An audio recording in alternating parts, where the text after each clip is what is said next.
Oh, hi, everybody. My name is Matt Storrs, and welcome to Mattsplaining. On today's episode, I have an expert on who I'm extremely excited to speak with. Expert, please introduce yourself and tell us what you're an expert in. Hi, my name is Tom Achilles, and I am a resident expert in astrology. Fantastic. I have always been fascinated in astrology, and there's a lot of different forms of astrology. So we have like the Greek, Roman kind of astrology, you have the Chinese astrology, and all of them relate to planets or animals. And you have in other cultures, you have some very kind of obtuse and odd astrology. They decided to try and take it away from animals. So you have the pot, which was like mid-January to mid-February. And it was very weird in this culture. I believe it was the Norwegian culture, like the Vikings. So you have a pot, you have the oar, you have the horn, all of these things. And you would think, like, especially with Vikings, with what we think of them, like, oh, they would should have something related to animals in this. But no, it was like just literally some guy just like sitting around his guild hall, so to speak,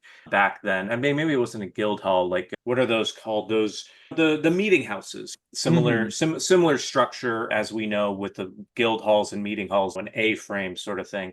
Right. But it just depends on how many people could be in there. But regardless, just sitting around there drinking, and like he came up with an idea, and he's like, what do I see around here? And they didn't have any animals around. So there's another one that's like the drinking glass. There's one that is the coin. And they just made what do with what they had. And everything is associated with these different periods of the year. And then famously, we have the birthstones, which Hmm. also are very connected to the astrology. They also gain a lot of energy from those months. So, for instance, aquamarine is the birthstone of March, and March is traditionally with Aries, with the ram. And so, what you can do is you can go out and you can get aquamarine. There's a lot of folks that have started doing this, and they like go to goat farms and ram farms, and they just rub the aquamarine onto the goats and just rub them into the skin, or the like I guess the wool, and like getting it down onto the skin, so like smoothing them out and just getting the energy back and forth between the various stones and the stones and the associated animals.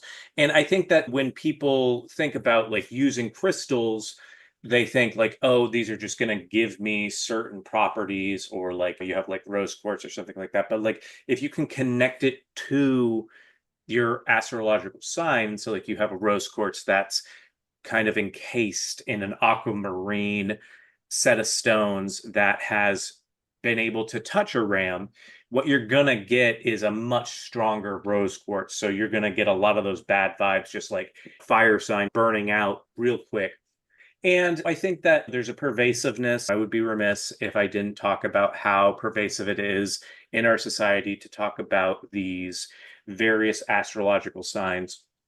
And I think that you can learn a lot with a basic understanding of the just basic fire signs and air signs, earth signs, the various avatar powers that people have, because those are inherent.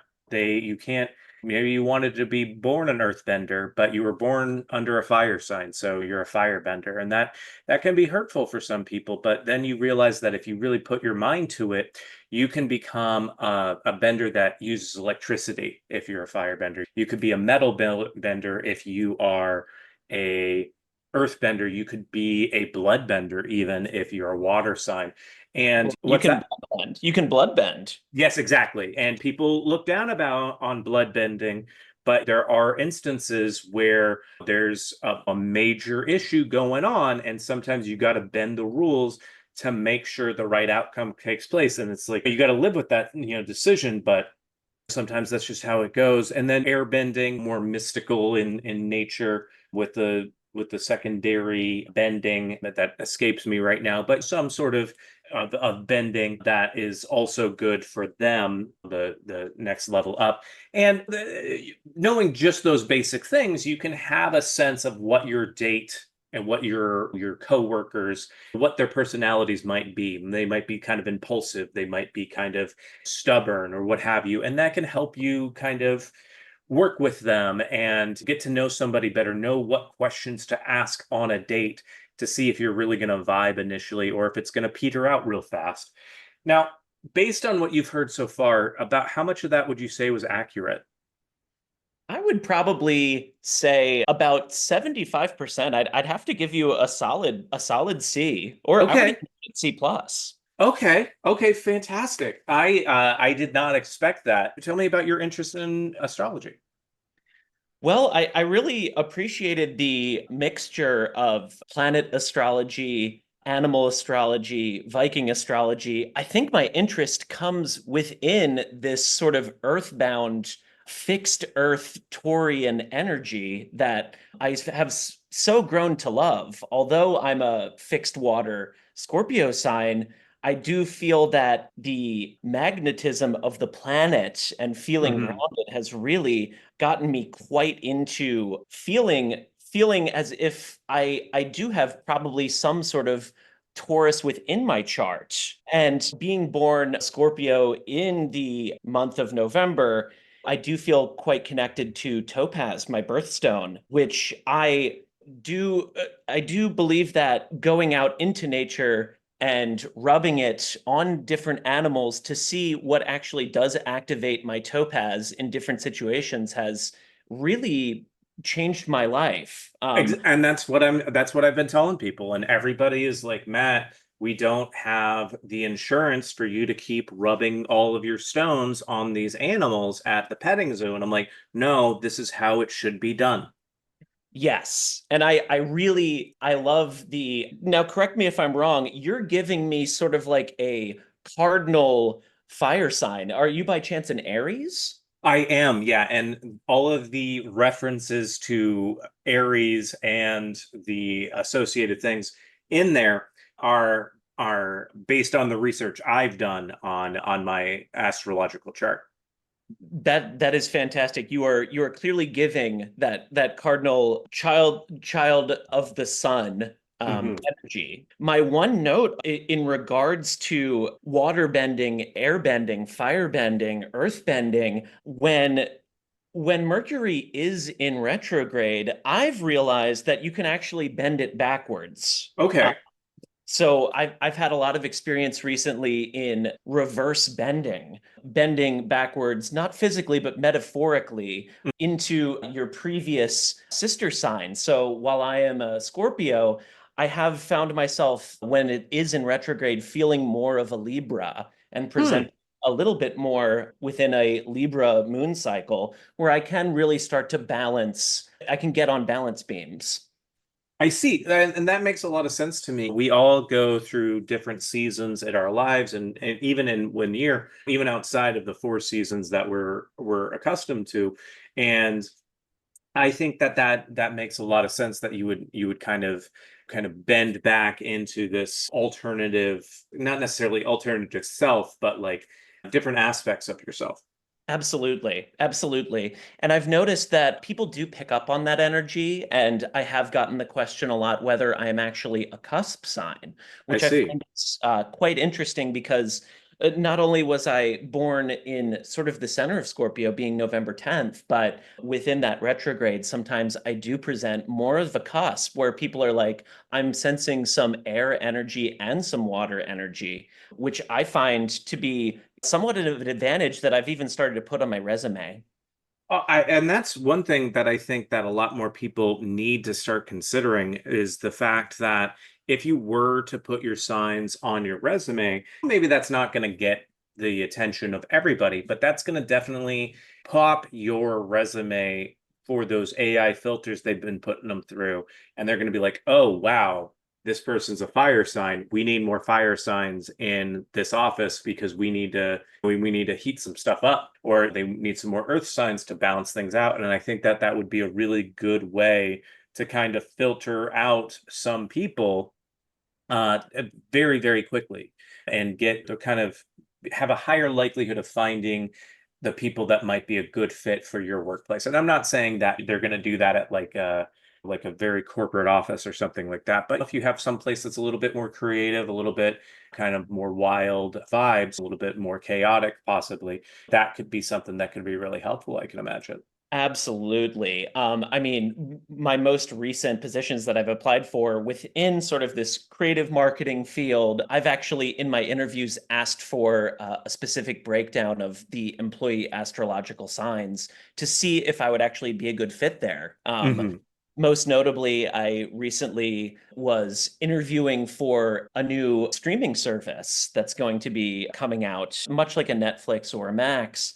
And I had noticed that there was so much earth energy within that space that I thought, why not put this up front? I can bring more of a emotional approach, being a Scorpio fixed sign.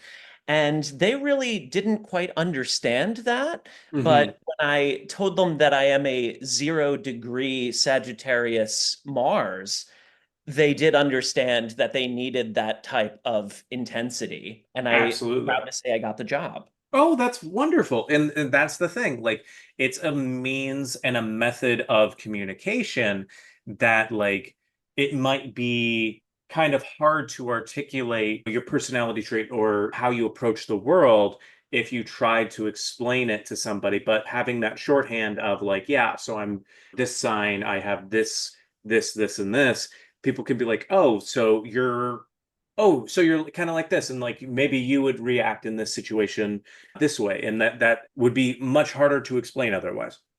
Oh, 100%. It is such a shorthand. I filter all of my dating apps based on sign as presented because I immediately just want to connect with certain signs based on astrological compatibility. So I really do keep it to Cancer, Taurus, Pisces, and things like that. It's nothing personal against fire and air signs. I just find it to be a bit more of a friendship match. Right, absolutely. And I mean, you gotta know what you like, and you gotta know what's gonna work with you. And like with me, my big three, I believe I'm like an Aries, Taurus, if that's correct. Yeah, I believe that's right. Wow. And that surprises some people. I think that they get the sense of like, oh, Matt, it does have a lot of fire, it gives off a lot of that. But the fact that the Taurus is in there at the end, they're like, oh, okay, that kind of makes sense why Matt owns so many suits. You know what I mean? I'm so happy you brought that up. Everyone with some Taurus within their chart, I do find is all about how can I dress up tonight? How can I Hmm. dress up and show out? A very fixed earth quality of wanting to put on different see how good I can match. Exactly. And like letting loose to some degree of like, okay, I have this standard presentation that I've been giving to people all day. And then it's like, oh, now I'm gonna go off and I'm gonna wear my pastels. I'm gonna wear this shirt that is a little bit, it's got a fun pattern on it. And I mean, I'm a Scorpio. I like to keep it simple. I like sweatshirts, I like jeans. And when people do ask if I should be switching it up, unfortunately, I do say that it is in my nature to be a little stubborn and Hmm. I don't want to change and I kind of want to do what feels good. I'm a feeler, so Hmm. it can be hard to dress up. I'm a homebody. What can I say? It's when I was born. Right. Yeah. And I mean that is perfectly reasonable. And what are some of the things that you feel that people often misunderstand when it comes to this topic?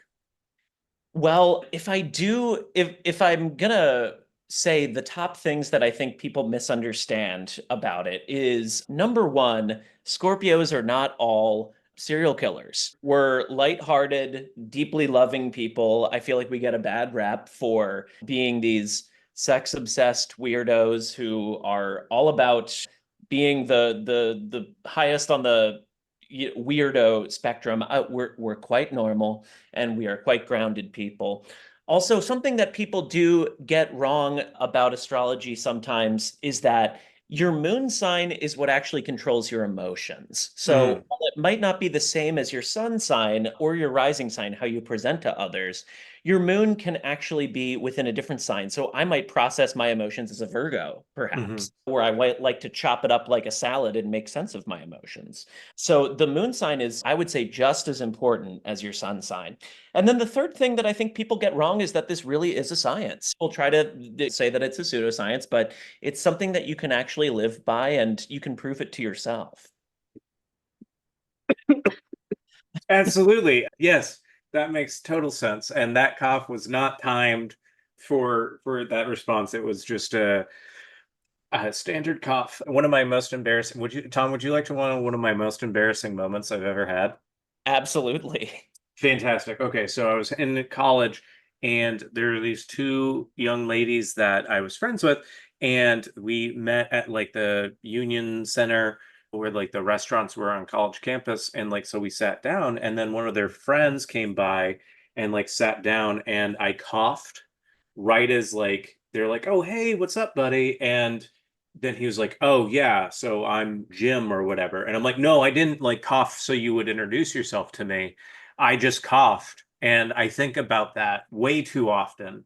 I don't know how that relates to this topic necessarily, but every time I cough at an inappropriate time, it comes into my mind.